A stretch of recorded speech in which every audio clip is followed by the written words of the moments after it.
todos, todas, muita paz, que o Mestre Jesus nos abençoe. Nós trazemos um abraço fraterno e carinhoso da diretoria executiva da Federação Espírita do Mato Grosso do Sul, da nossa presidente Maria Cruz Ertoni, a todos os trabalhadores dessa casa, a todos os seus frequentadores, enfim, a comunidade de Amambai. Então, sintam-se abraçados pelos membros da Federativa de Mato Grosso do Sul. É com muita alegria que nós estamos aqui. Hoje de manhã, quando o Dr. Wellington nos ligou sem voz, ele disse: companheira, você vai ter que dar um jeito aí. Você já vai para lá para cantar mesmo? Você já vai estar lá? Eu falei: tá bem, companheiro, vamos lá, né? Se os nossos amigos lá de Amambai aceitarem, estamos lá.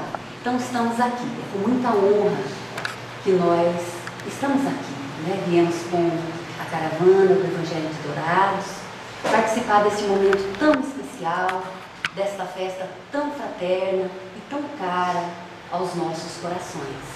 Então, é com muita alegria. E o tema da noite de hoje é construindo a cultura da paz. Eu vou ligar os negócios aqui, né? Funcionar, ver se a gente consegue fazer funcionar. Construindo a cultura da paz. Essa questão da paz, se nós formos fazer uma análise do processo histórico da humanidade, nós vamos perceber que a violência sempre esteve para passo com a humanidade, ou seja, esteve nas nossas ações.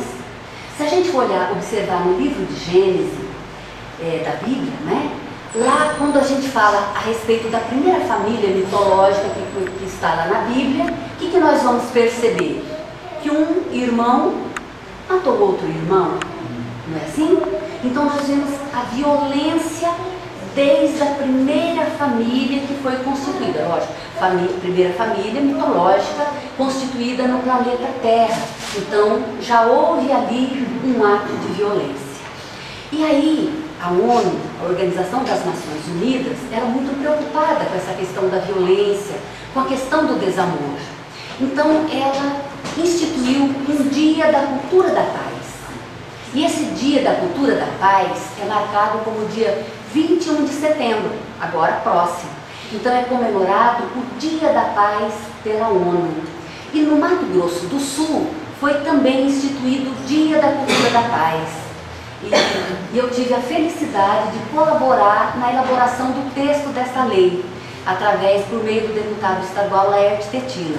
Então foi instituído, este vai ser o 3º ano que nós vamos comemorar o Dia da Cultura da Paz, para nos fazer pensar sobre a importância da paz em nossas vidas, da gente fazer uma caminhada pela paz, fazer palestras sobre a paz, enfim, a gente fazer algum ato no dia 21 de setembro que nos lembre a importância da paz em nossas vidas. Então Joana de Ângeles, mentora espiritual de Divaldo Franco, no livro Entrega-te a Deus, ela vai nos dizer assim: vive-se na atualidade os dias de descontrole emocional e espiritual na Terra. O tumulto desenfreado invade quase todas as áreas do comportamento humano e da convivência social. Então vejam o que ela nos diz, e a gente vê quanto essa fala dela é real, não é baseada, lógico, na observância e na análise das nossas condutas. E aí é a ansiedade, é o medo, é a desconfiança, é a maledicência, é o relacionamento sem afetividade real. As pessoas se relacionam, mas às vezes não sabem nem porquê, não existe uma afetividade real. É a avareza, é a animosidade. Então a gente percebe que o sentimento de desamor está permeando as nossas atitudes. E aí ela vai nos dizer assim: trata-se de uma guerra não declarada, cujos efeitos perniciosos atemorizam a sociedade. É como se nós vivêssemos num turbilhão, uma guerra não declarada, mas que todos nós vivemos com medo. Nós temos medo dos nossos companheiros, dos nossos familiares, nós vivemos presos entre muros, porque nós temos medo do nosso semelhante. E aí, o espírito Camilo, mentor espiritual de Raul Teixeira, ele vai nos dizer assim: são as brigas internas, quando a alma está indisposta consigo mesma, as principais responsáveis pela beligerância que explode, atormentando a vida, ceifando corpos, espalhando luto e aflições. Então veja, dessa guerra não declarada, então quando a alma está indisposta consigo mesma, a pessoa não está feliz consigo mesma, então qualquer motivo é motivo para irromper uma guerra, um turbilhão de conflitos. Prova disso que nós estamos vendo aí os movimentos nas ruas. Quando as pessoas saem nas ruas para lutar por dias melhores, por mais honestidade, menos corrupção, para que nós tenhamos um serviço público mais digno, determinados grupos se aproveitam disto para fazer uma verdadeira guerra, para fazer um conflito, rompe, destruição e tantas coisas, não é? Então a gente percebe o meio em que nós estamos vivendo nesses dias atuais, e os Espíritos vêm nos dizer que nós estamos vivendo um momento de transição. Então são possivelmente espíritos que estão tendo as últimas oportunidades de reencarnarem no planeta Terra e não estão sabendo aproveitar esta oportunidade abençoada que o Pai concede a todos nós de estarmos aqui para o nosso processo evolutivo. E ali a gente vê uma figura de mulher com seu rosto marcado pela dor. E a gente vê uma mão determinando para que se caia. E a gente observa que aquela mão não é uma mão feminina, não é? Então o lar, que deveria ser um recanto de paz, de harmonia, uma escola onde todos nós pudéssemos aprender, de repente se torna numa arena. Uma arena onde há luto, há aflições, onde há o desamor. E aí a gente vai perceber que as pessoas ali que mais sofrem, que são mais agredidas, geralmente são aquelas mais fragilizadas. A mulher, a criança, o idoso. Não é? Então, o lar que deveria ser esse recanto, onde se reúnem as pessoas no mesmo lugar, para o seu processo evolutivo, para aprenderem juntos. E aí nós perdemos também esta oportunidade de refletirmos juntos para nos melhorar, para crescer, e aí se transforma numa arena. E o que é preciso, né? Nós poderíamos dizer o que é preciso fazer para que a gente comece a repensar e a melhorar. E aí a gente vai encontrar lá no Evangelho de São Lucas, capítulo 2, versículo 14, o texto: glória a Deus nas maiores alturas e paz na terra entre os homens de boa vontade. Então a gente percebe, e esse texto Lucas registrou quando ele conta a história do nascimento de Jesus, que quando se foram para lá até o menino Jesus para vê-lo, e foram os pastores, foram os reis magos, porque foi anunciado a vinda do Filho de Deus, foi anunciado, e que ele viria para contribuir para a redenção humana. Então para lá se foram tantas as pessoas guiadas por uma estrela. E quando as pessoas chegaram diante dele, ouviu-se um coro de anjos cantando: glória a Deus nas maiores alturas e paz na terra entre os homens de boa vontade. Portanto, ali está para a gente uma diretriz. É necessário boa vontade. Para que haja paz na terra entre os homens, é necessário que haja boa vontade. Não é qualquer vontade, é a boa vontade, é aquela determinação realmente de mudança, de transformação. E Leon Denis, no livro O Problema do Ser, do Destino e da Dor, lá na terceira parte, ele vai dizer que a vontade é como um ímã. Quando a gente quer de verdade alguma coisa, a nossa vontade atrai para que aquilo que nós queremos, para que aquilo que nós desejamos se torne real. E aí ele nos diz mais, que a vontade é o motor que impulsiona as nossas vidas. Então imaginamos um carro sem motor, não vai para lado nenhum. Então é como se fosse o motor das nossas vidas. É a vontade que vai nos determinar, que vai nos direcionar para onde nós queremos seguir. E se essa vontade for boa, se essa vontade for pelo bem, pela paz, pela construção de dias melhores, com certeza nós vamos conseguir dar uma melhor diretriz em nossas vidas e começar a dar a nossa contribuição para que a Terra seja realmente um mundo de paz e de harmonia.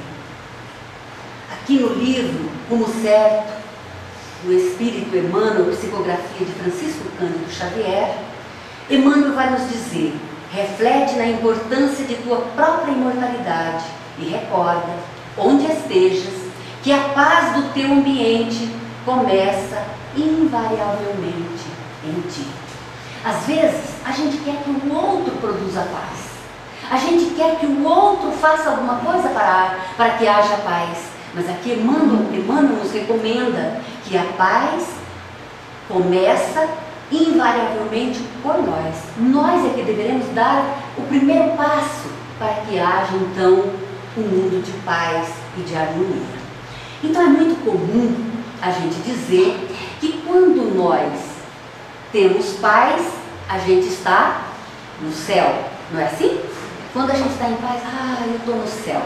E quando a gente não está em paz, está com alguns conflitos, como é que a gente costuma dizer? Que nós estamos no inferno. Então conta-se uma antiga lenda árabe, que um rei, ele queria saber o caminho que levava para o céu e o caminho que levava para o inferno. Porque ele queria ter paz, ele queria ir para o céu, então ele queria saber como chegar lá neste céu ou neste inferno, para que ele pudesse evitar o inferno e chegar no mundo então de paz. Então ele reuniu os sábios do seu reino, para que os sábios do reino dissessem qual era o caminho que levava para o céu e qual era o caminho que levava para o inferno. E reunido lá os sábios, eles não souberam responder ao rei qual era o caminho que levava para o céu e qual o caminho que levava para o inferno. Mas este rei, ele era muito austero e ele queria saber. E os sábios tinham conhecimento disso. Eles cochicharam e encontraram uma saída. E então eles disseram: olha, nós ouvimos dizer que num reino bastante distante, lá tem um sábio que poderá informar qual é o caminho que leva para o céu e qual o caminho que leva para o inferno. E como este rei queria realmente saber qual era este caminho, ele reuniu os seus soldados e demandou em busca deste reino distante, onde tinha um sábio que poderia informar. E eles andaram muitos dias, areias escaldantes do deserto, e finalmente eles encontraram a morada deste sábio. E ficava no alto de uma colina. E quando ele chegou lá, ele nem se fez anunciar. Meteu o pé na porta e foi adentrando. Encontrou lá o sábio, lá no interior da casa. Chegou diante dele e falou: olha, eu andei muitos dias, eu estou muito cansado, eu quero saber e você vai me dizer qual é o caminho que leva para o céu e qual o caminho que leva para o inferno. E aí então o sábio lhe respondeu: ora, mas quem é você? Você chega na minha casa, invade, não pede licença, não se faz anunciar e ainda quer que eu lhe responda alguma coisa? Eu não vou lhe dizer. Ele falou: eu sou o rei e você vai me dizer. Aí o sábio então disse: você pode ser rei, mas não no meu reino. Aqui nós temos outra majestade. Aqui você não tem poder de mando, você não tem domínio. E aí então aquele rei bastante enfurecido tirou a espada da bainha, segurou aquele sábio pela garganta, colocou a espada no seu pescoço e disse: você vai me dizer e vai dizer agora, porque eu quero saber qual é o caminho que leva para o céu. E aí ele nem esperou falar o resto: este é o caminho que leva para o inferno. O sábio falou para ele. Aí ele percebeu que aquilo era um ensinamento. Aí ele abaixou a espada, colocou ela na bainha e falou: você me desculpa. Quando ele falou: você me desculpa, ele falou: esse é o caminho que leva para o céu. Então, meus irmãos, com isso nós estamos querendo dizer que não é com prepotência, não é com arrogância que nós vamos construir o caminho da paz. O caminho da paz se faz com humildade, se faz com doçura, se faz com mansuetude, se faz com entendimento, se faz com diálogo e não querendo dominar o outro. não é? Então, somente através, então, da nossa simplicidade, da nossa amorosidade, é que nós poderemos colaborar para a construção de um mundo da paz, e este mundo da paz começar a partir de nós mesmos, neste reino interno que cada um de nós tem, que é o nosso coração. E ali no primeiro discurso de Jesus, o famoso Sermão da Montanha, contido lá no Evangelho de Mateus, ele vai nos dizer no capítulo 5, versículo 3, bem-aventurados os pobres de espírito, porque deles é o reino dos céus. Deles são o reino da paz, o reino do amor. E quando então ele fala a respeito da pobreza de espírito, ele está querendo se referir ao pobre de orgulho, ao pobre de egoísmo, ao pobre de prepotência, ao pobre de vaidade, a pobreza da violência, mas a riqueza do amor, a riqueza da simplicidade, da humildade, daquele sentimento que pode colaborar com certeza para a construção do mundo de paz. Emmanuel, no livro Fonte Viva, capítulo 136, ele vai nos dizer: a paz decorre da quitação da nossa consciência para com a vida. Porque às vezes a gente pensa que tudo no entorno precisa estar em paz para que a gente tenha paz. Ou que todo mundo viva numa relação de amorosidade para que a gente tenha paz. E aqui Emmanuel está nos dizendo que a paz decorre da quitação da nossa consciência para com a vida. Ou seja, é a partir de nós, da nossa consciência para com o outro, e não do outro em relação a nós. O que o outro vai fazer com aquilo de bom que nós fazemos é problema dele. A nossa parte é fazer o bem. A nossa parte é procurar construir o amor. Se a pessoa vai valorizar ou não vai valorizar, o problema é dela. A nossa parte é dar. Dar o amor sem olhar a quem. E quando a gente se fala dessa coisa de começar da gente em relação ao outro, eu lembro de uma pequena história, que vocês, não sei se vocês conhecem, andou rodando pela internet, pelos e-mails, que fala que uma mulher, ela não gostava da sogra. Então ela dizia que ela vivia em verdadeiro inferno, porque a sogra complicava o seu viver. E ela realmente amava o marido, mas ela não entendia com a sogra, ela não suportava a sogra. E a sogra só tinha aquele filho, ou seja, aquele filho só tinha que ser o responsável por aquela mãe. Então a saída que ela encontrou para se livrar daquele problema, imagina qual seria: dar cabo da vida da sogra, levar a sogra à morte, né? Então aí ela teria paz, ela se livraria daquele inferno. Então o que ela fez? Ela procurou uma pessoa, um conhecedor profundo de ervas, que manipulava as ervas, tinha profundo conhecimento, para que ele lhe desse alguma poção que ela pudesse ministrar para a sogra e a sogra viesse a falecer.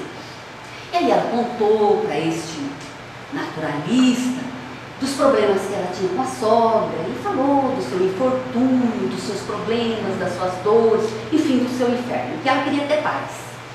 E aí ele falou: olha, realmente eu tenho aqui uma poção que é tiro e queda.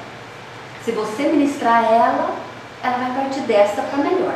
Só que eu vou lhe dar um conselho: você dê em pequenas porções, você não dê tudo de uma vez. Porque se você der tudo de uma vez, todo mundo sabe que você vive em conflito com a sua sogra, e quando ela vier a falecer, todo mundo vai saber que a causadora é você. Então você vai fazer da seguinte forma: você começa a ministrar pequenas porções, e você começa a tratar bem a sua sogra. Trate ela com amorosidade, com carinho, com afeto, porque o dia que ela se for, jamais ninguém vai saber que você foi a causadora. E aí ela pegou aquela poção e foi feliz para a casa dela. Olha, minha solução dos meus problemas. Foi lá, chegando lá, naquele mesmo dia, ela falou: ai, minha sogra, você deve estar realmente hoje muito cansada. Eu vou preparar um chá para você. Você quer? Ela quer sim. Aí foi lá, preparou o chá, porque a sogra morava com ela. Preparou o chá, uma Uma poçãozinha e deu para a sogra. No outro dia, olha, minha sogra, eu vou fazer uma sopa, um caldo quente, estava meio frio. Você quer? Ah, quero, aceito sim. Fui lá preparar um caldo quente, um pouquinho da poção. E tratando bem a sogra, né? Aí quando ela começou a tratar bem a sogra, foi tratando naquela relação, e a sogra falou, pois não, minha filha. Não sei o que lá, minha filha, dali a pouco, minha filha, você não quer ir comigo em tal lugar? E levava a nora. Quando ela foi falando minha filha para ela, aquilo foi tocando tão profundamente o seu coração, que ela foi observando aquilo e de repente ela caiu em si. Ela falou, meu Deus, eu estou matando a minha segunda mãe. Daqui a pouco eu não vou ter ela mais. E aí então ela voltou desesperada lá no naturalista. Olha, eu vim aqui para que agora desta feita você me dê uma poção, mas para agora para reverter aquela situação. Porque eu não quero que a minha sogra morra, porque a minha sogra é uma segunda mãe, uma pessoa amorosa, me trata de filha. E eu não posso perder de novo a minha mãe. E o naturalista tem um sorriso, não se preocupe. Aquilo que eu lhe dei não era nada para fazer mal, não era nenhum veneno. Pelo contrário, são vitaminas. Hoje a sua sogra está melhor do que ela estava de saúde naquela época. Porque eu tinha plena convicção que quando você tratasse bem a sua sogra, quando você tivesse um relacionamento amoroso para com ela, você perceberia um mundo diferente. Porque o mundo responde. Ele responde de acordo com aquilo que nós damos ao mundo, o mundo nos responde. Então a sogra começou a responder com amorosidade. As pessoas no entorno dela, não só a sogra, mas as pessoas também começaram a dar respostas amorosas. E dando aquela resposta amorosa, ela começou a perceber um mundo diferente. Que as coisas não eram tão ruins assim, que as coisas eram boas. Então, a questão da paz, ela decorre da quitação da nossa consciência para com a vida. Quando nós damos amor à vida, a vida responde com amorosidade para todos nós, dando também aquilo que a vida tem de melhor para todos nós. Tem um texto no Evangelho de João, capítulo 14, versículo 27, onde Jesus vai nos dizer: deixo-vos a paz, a minha paz vos dou, eu não vos dou como o mundo a dá. Porque às vezes a gente pensa que a gente ter paz é a gente viver ali num berço esplêndido, rodeado de pessoas, para satisfazer todos os nossos desejos, satisfazer as nossas vontades. E nem sempre é assim. A gente pode viver no meio das dificuldades e ter paz. Ter paz na nossa consciência, porque nós estamos cumprindo com o nosso papel diante da vida. Acho que eu pulei, né?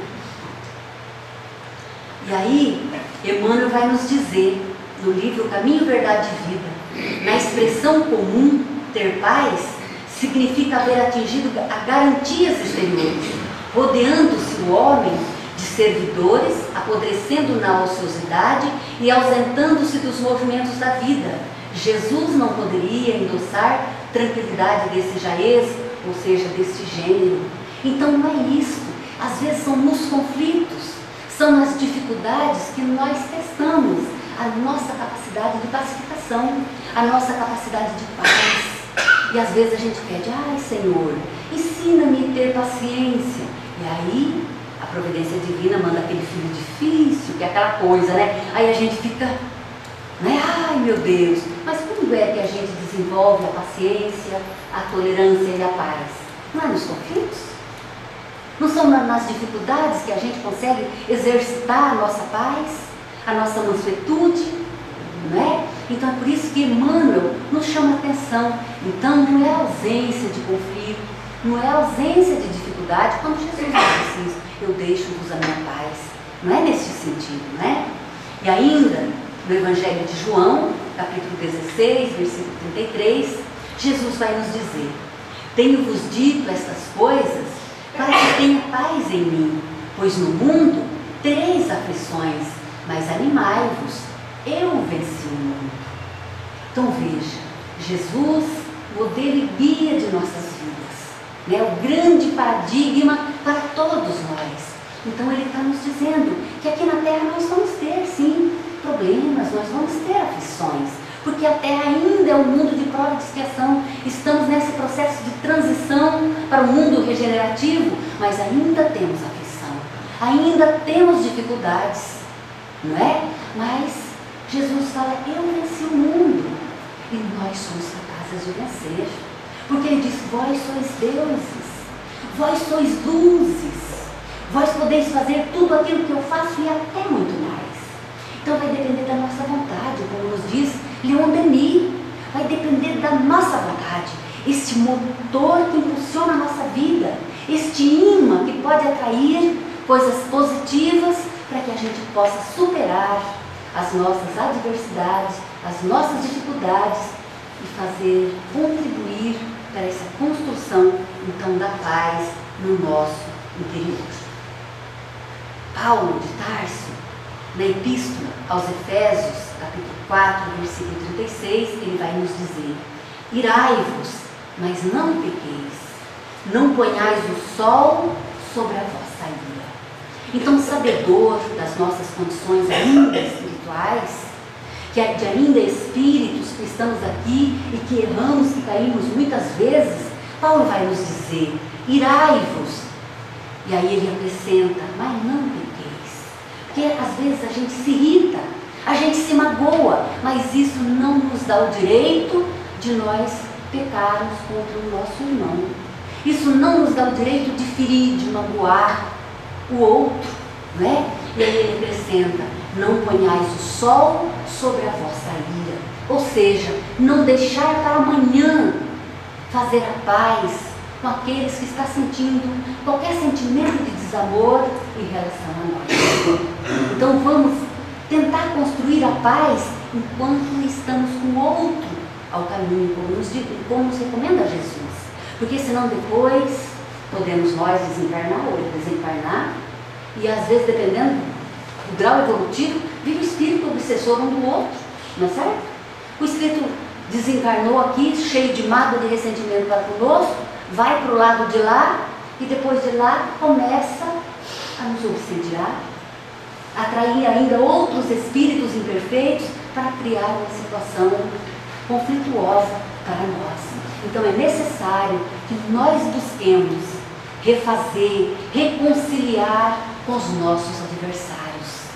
E aqui a gente lembra sobretudo dos nossos familiares.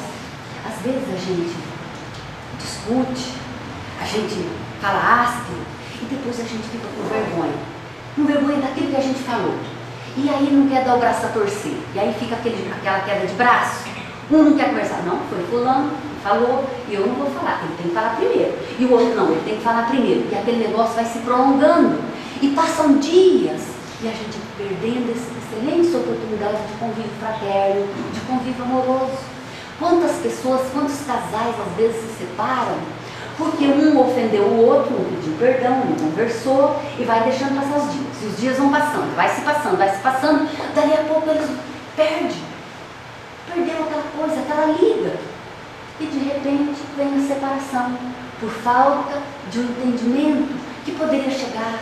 Chega, vamos conversar, olha no olho, todos nós cometemos erro, olha no olho, me perdoe. Eu errei, eu me equivoquei, me perdoa. Eu vou tentar fazer de maneira mais correta, mais acertada. Vamos juntos, vamos construir, nós estamos aqui, todos nós estamos aqui nesse planeta, não é? Nessa jornada para o aprendizado do amor, e nesse aprendizado a gente comete muitos equívocos que a gente vai testando, a gente vai tentando, é assim como o aluno que faz tantas provas e erra tantas perguntas, tantas indagações, e assim somos nós. A gente se equivoca muitas vezes até acertar, mas nós vamos acertar com certeza, mas até a gente chegar nesse ponto, nós vamos errar muito, e é necessário que o outro nos perdoe, e é necessário também que nós perdoemos o outro, né, nessa nossa caminhada evolutiva. E quando a gente fala dessa questão de conflito, lembro-me de uma história que está contida numa desses livros do Chico Xavier, eu não me lembro do livro, e que ela falou dela, uma certa senhora, uma mulher, ela procurou certa vez o Chico Xavier. Ela procurou para dizer a ele ela não conseguia segurar a boca dela quando tinha qualquer conflito. Se alguém falava uma coisa para ela, ela falava 3, 4 impropérios. Então ela não conseguiria segurar a boca, então virava um inferno. E ela queria ter paz. E de verdade, ela queria ter paz, mas ela não conseguia segurar. E aí então ela procurou o Chico. E chegou lá: Chico, eu queria que, contou a história das dificuldades dela, eu queria que você me ensinasse um remédio, alguma coisa, Chico, para que eu pudesse poder me conter na hora das contendas, das dificuldades. Aí ele olhou para ela e falou: ah, minha irmã, use água da paz. E aí ela nem esperou ele falar 2 vezes, ela saiu correndo dali e entrou na primeira farmácia que encontrou. Falou: olha, por favor, um frasco de água da paz. Aí o moço: olha, um frasco de água da paz? Eu não conheço esse medicamento. Mas foi lá, procurou lá naqueles manuaizinhos. Olha, nós não temos. Aí ela saiu daí e foi numa distribuidora de água. Sabe que seja uma distribuidora d'água? Foi lá. Procurou lá na distribuidora d'água. Por favor, eu quero aí uns litros de água da paz. Eu vou comprar logo uns litros. Água da paz. Não, essa não tem. Tem lindóia, tem não sei o quê. Mas essa da paz não tem. Aí ela foi, procurou no supermercado. Não achou. Mercearia. Não achou. Foi na internet. Essa versão moderna, tá? Foi lá na internet, no Google. Não achou água da paz. Aí ela voltou lá no Chico. Ô Chico, você me enganou, Chico. Me fez de bobo, de palhaça. Saí daqui correndo, fui para as farmácias, fui no mercado, distribuidora d'água. Essa tal de água da paz nem sequer existe, Chico. Você me enganou. Eu não, minha irmã. Te enganei não. Água da paz é água comum, é água do pote, água da torneira, é água da geladeira. Água da paz é assim: quando começar qualquer coisa, você vai lá e enche a boca d'água. Enche a boca d'água, você nem engole nem cospe fora. Você segura a água lá dentro. E aí você vai engolir ou vai cuspir. Depois você vai cuspir o que você quiser com a água. Mas enquanto tiver o conflito, você fica segurando. Você estando com a boca cheia d'água, não tem jeito, não tem como conversar, não tem como brigar. Ela fala: ah, bom, Chico, agora eu entendi. Então é segurar a água na boca. E às vezes é preciso que a gente, quem sabe, usar, não é, essa recomendação do Chico: usar água da paz, segurar a nossa boca, não é, para que a gente não seja instrumento de discórdia, né, de desconstrução da paz, né? Diante de tudo isso, meus irmãos, o que mais nós poderíamos fazer para a construção dessa paz tão almejada e tão sonhada por tantos de nós, inclusive no meio espírita, na casa espírita, entre os trabalhadores? O que mais nós poderíamos fazer para a construção da paz, além da água da paz, né? Além do diálogo? O que mais nós poderíamos fazer, além de estar tratando bem o outro, né? O que mais nós poderíamos fazer? Pegando ali o Evangelho segundo o Espiritismo, capítulo 11, item 4, Allan Kardec vai nos dizer: amar o próximo como a si mesmo, fazer pelos outros o que quereríamos que os outros fizessem por nós, é a expressão mais completa da caridade. Ou seja, ser caridoso. E ser caridoso tal qual entendia Jesus. Allan Kardec entendeu que isso é tão primordial em nossas vidas, que ele colocou um capítulo no Evangelho segundo o Espiritismo, intitulado Fora da Caridade não existe salvação. E daí ele perguntou para os espíritos superiores qual era o verdadeiro sentido da palavra caridade, tal qual entendia Jesus. E aí os espíritos superiores responderam: benevolência para com todos, indulgência para com as imperfeições dos outros e perdão das ofensas. É o que nós chamamos do BIP divino, né? BIP de benevolência e de indulgência, né?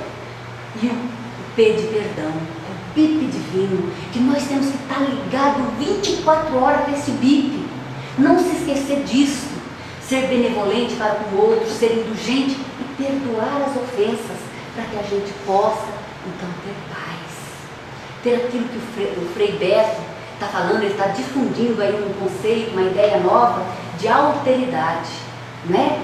Que é se colocar no lugar do outro, ter essa capacidade de perceber que o outro, sendo diferente, ele não é motivo de conflito e que nós deveremos respeitar o outro e crescer com a diferença do outro e não querer que o outro seja como nós somos, né? Então é aceitar as diferenças, respeitar as diferenças, aprender a conviver com as diferenças, porque às vezes a gente acha que nós somos modelo de virtude, né? A gente quer que o outro faça as coisas como nós, nas coisas mais simples. As donas de casa, quando alguém vai fazer uma coisa, até lá na maneira de fazer, a metodologia de fazer o alimento, que é que faça igualzinho. Coloque a salada do mesmo jeito na travessa. Assa o peixe, tem uma história até do peixe, né? Cortava a cabeça do peixe, queria que todo mundo cortasse a cabeça do peixe. E tem gente que gosta de comer a cabeça do peixe.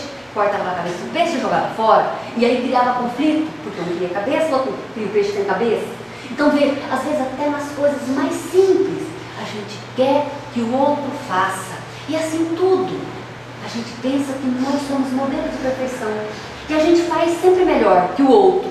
Mas o outro também tem qualidade. Às vezes a gente faz algumas coisas melhor, mas o outro também sabe fazer. Então a gente tem que aprender com o outro, respeitar a forma do outro, né? E para que a gente possa viver com muita paz e com muita harmonia.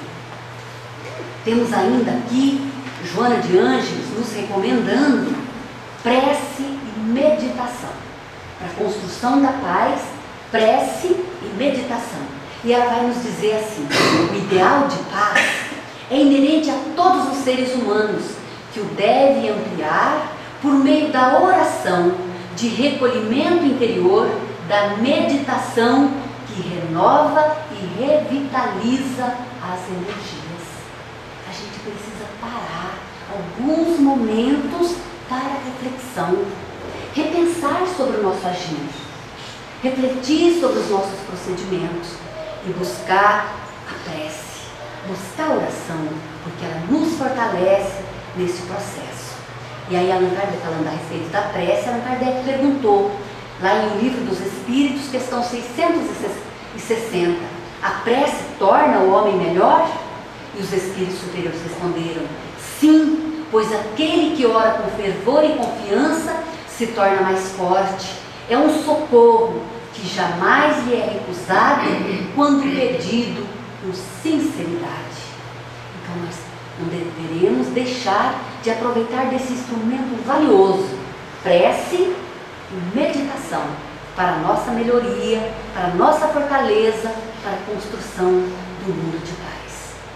E aqui ainda Joana de Ângeles nos falando, né, que a meditação é fundamental para acalmar as emoções, aclarar o discernimento e harmonizar os sentimentos. Porque naquele turbilhão de emoções, às vezes nós não sabemos discernir, nós temos dificuldade. Eu preciso meditar para nos acalmar, para a gente saber que caminho devo tomar, né? Qual a direção? Para onde vou? De que forma? Né? E aí, tem esse texto aqui de Santo Agostinho que eu acho simplesmente fantástico. Esse texto contido na pergunta 919A de O Livro dos Espíritos. Aqui é para meditar todos os dias. Quando Kardec perguntou o que era preciso fazer para que a gente pudesse ser melhorado. Os Espíritos do Bem responderam, conheça-te a ti mesmo. E aí Allan Kardec, com aquele senso prático e didático, ele falou, nós conhecemos toda a sabedoria desta máxima, mas o que fazer? Como é que a gente faz para se conhecer, para que a gente possa se tornar melhor? E aí a resposta vem de Santo Agostinho, é uma resposta bastante extensa. Aqui nós colocamos apenas um pequeno trechinho, mas é uma resposta longa, de umas 2 páginas, lá no Livro dos Espíritos, que vale a pena refletir, colocar ali na cabeceira da cama para a gente não se esquecer. E aí, Santo Agostinho vai dizer daquilo que ele fazia no dia a dia para ele se tornar melhor. E ele diz, fazei o que eu fazia quando eu vivi na terra. Ao final do dia, eu interrogava a minha consciência, eu passava a revista ao que fizera e perguntava a mim mesmo, Por que eu fiz assim? Por que eu fiz do outro jeito? E aí ele diz, foi assim que cheguei a me conhecer e a ver o que em mim precisava de reforma. Então, naquele processo dialético, ação, reflexão, inovação. Eu ajo, depois à noite, quando eu coloco a cabeça no travesseiro, eu vou refletir. Eu fiz isso, fiz aquilo outro. Por que eu fiz isso? Foi o interesse pessoal que me guiou? O que foi que me fez agir dessa ou daquela maneira?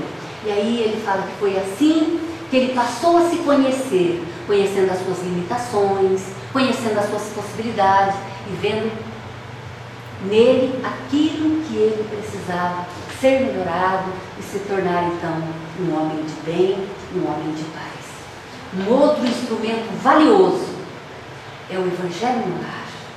Nós não poderemos deixar de lado de fazer, reunir a nossa família para fazer o Evangelho no lar. A mesa da nossa casa, ela não deve ser utilizada simplesmente só para colocar o alimento do corpo físico. Ali também pode ser o alimento da nossa alma, o alimento do nosso espírito, para nos fortalecer. Porque os espíritos do bem, eles registram que quando a família, ela ora unida, quando ela reflete o Evangelho de Jesus unida, e ele então resplandece no seio do nosso lar, o crime se recolhe ao museu. É assim que os espíritos do bem falam, Emmanuel fala assim, que o crime se recolhe no museu, porque ele não é praticado no dia a dia, quando as famílias oram, quando as famílias refletem conjuntamente sobre o Evangelho de Jesus. E aí os espíritos do bem vão nos dizer que da mesma forma que quando a gente vai fazer uma limpeza na nossa casa, a gente pega uma vassoura do carro bem grande, vai tirando as teias de aranha do teto da casa, e a gente levanta os tapetes e tira os lixos, que quando a gente começa a orar em família, fazendo o Evangelho no lar, também os espíritos do bem adentram a nossa casa e vai fazendo a limpeza. Vai tirando, assim como a gente usa uma vassoura do cabo comprido para tirar as teias de aranha, eles vão entrando e vão fazendo a limpeza, tirando os miasmas, tirando aquelas formas, pensamentos que ficaram impregnadas na psicosfera espiritual do nosso lar, pelas palavras ditas de desamor, ficaram ali impregnadas. E é por essa razão que às vezes alguém fala alguma coisinha pra gente, a gente se irrita, porque está impregnado de coisas negativas no ambiente familiar. Então é preciso que a gente faça o Evangelho no lar, orar em família para fortalecer as relações familiares e construir então essa cultura de paz, essa cultura do amor. Para finalizar, meus queridos irmãos, vocês estavam cansados, né? Estavam com sono já, né? Mas estão terminando, né? Essa mulher parece engoliu aí, não para de falar, né? Então, terminando. Última frase aqui de Mateus, né? Do Evangelho de Jesus, Mateus, capítulo 5, versículo 5 e capítulo 5, versículo 9, quando Jesus vai nos dizer: bem-aventurados os mansos, porque eles herdarão a terra. Bem-aventurados os pacificadores, porque eles serão chamados filhos de Deus. Então, queridos irmãos, que nós sejamos mansos para herdar a terra regenerada, porque caso contrário, nós não herdaremos a terra, nós seremos extirpados do planeta Terra, quando o planeta Terra for um mundo regenerado. Se a gente não for manso, nós não teremos a possibilidade de renascer nesta terra abençoada.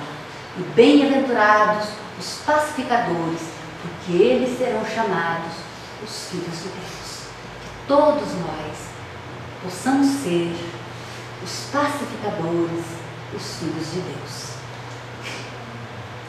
Muito grata pela atenção, votos de muita paz a todos vocês, e parabéns pelo aniversário da casa, que Jesus continue iluminando e fortalecendo a cada um de vocês, que vocês possam sentir o perfume que emana dos espíritos do bem e uma flor desta em homenagem cada um de vocês o perfume que vem do mais alto, que vem do bem dos espíritos superiores. Paz, muito obrigada pela oportunidade e que Jesus nos abençoe.